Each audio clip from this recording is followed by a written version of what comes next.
Today, we're gonna be talking about this camera vibration isolator arm by Pro-Aimz that's under 500 bucks that can do this.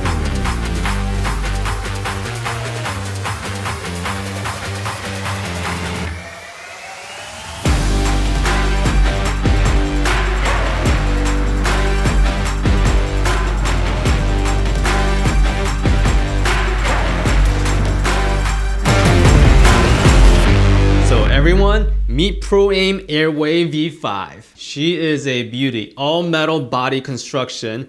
Every single little of these screws and hinge points are also high quality metal. I mean, this thing is sturdy, guys. Let me go ahead and put my gimbal on here and tell you guys about the payload. Take this out. And I'll tell you guys a little bit more about this gimbal towards the end of the video because I chose this for safety reasons and for quick release. Yeah, that was super easy, right? And I know we're not driving right now, but I'm gonna go ahead and lock this safety lock right here.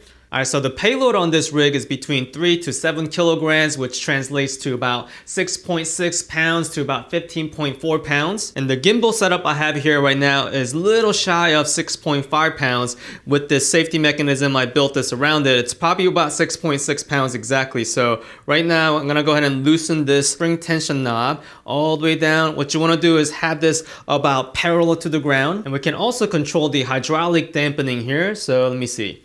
All right, that's not bad. I'm gonna go ahead and increase the dampening just a little bit. There you go. And as you guys heard, there's a little clicky sound to it.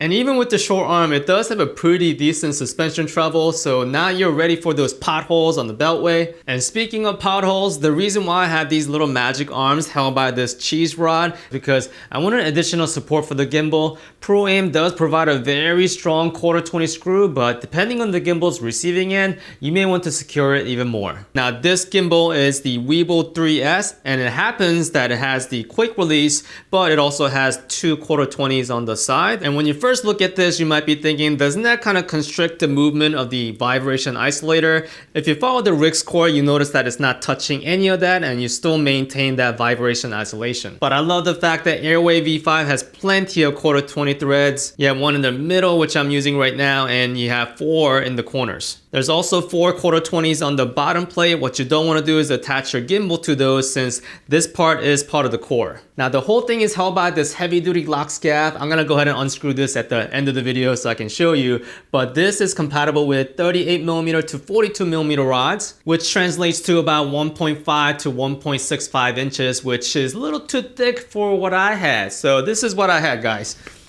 This, since it's a budget car rig, is a $17 flagpole holder that can go on your truck's hitch. I like this one because, yeah, the rod does go through, as you can see. The ones that are welded on top, that doesn't go all the way through, yeah, I don't trust those. So all I did was put some heavy duty PVC pipe and glue it together and gaff tape it to make it look more professional. Now, this does save you a lot of money, but problem with this one is the fact that if you put this on a mid-size truck, so on a full-size truck, it's fine, because if you have a pretty decent rake, yeah, you're not gonna hit the ground, but on a mid-size truck, this is a little too low. So what you want to do is get the Pro-Aimz official truck hitch mount, which is super heavy duty. I love truck hitch mount because full-size truck, for example, clearly it can tow 10,000 pounds, so it makes me feel very assured, especially starting out car rigs, you know? I know that's not gonna go anywhere. And even when you're filming with lots of turns, it has the sideway dampening mechanism, keeping the gimbal super stable. Oh yeah, these little tiny dampeners with the string mechanism, you can adjust the tension on this. Yeah, this looks like a straight up like an RC car. All right, so I mentioned that I'm gonna show you how to control this gimbal using your iPad. I'm gonna go ahead and launch Juwin's official app here and go ahead and enter into the transmitter. Now this is Juwin's Transmount transmitter, and go ahead and turn on the live image. As you can see, it's seeing what the camera is seeing. Let me go ahead and turn the gimbal around.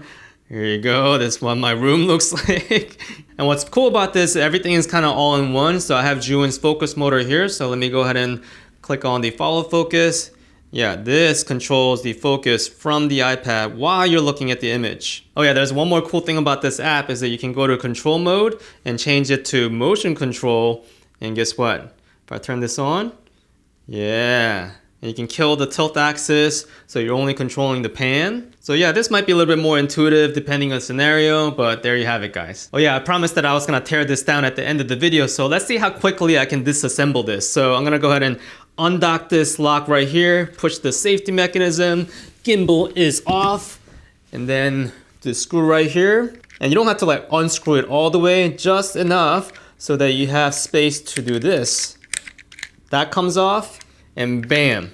Yeah, sometimes you need that speed when you're filming cars. And I know some of you guys are already looking at this and going like, oh man, I could mount that to my bike. And yes, you can. Yeah, what an amazing time to be a filmmaker, guys. Pro-Aim, thank you so much for sponsoring this video. Everyone, thank you so much for watching to the end. Till next time, stay stable.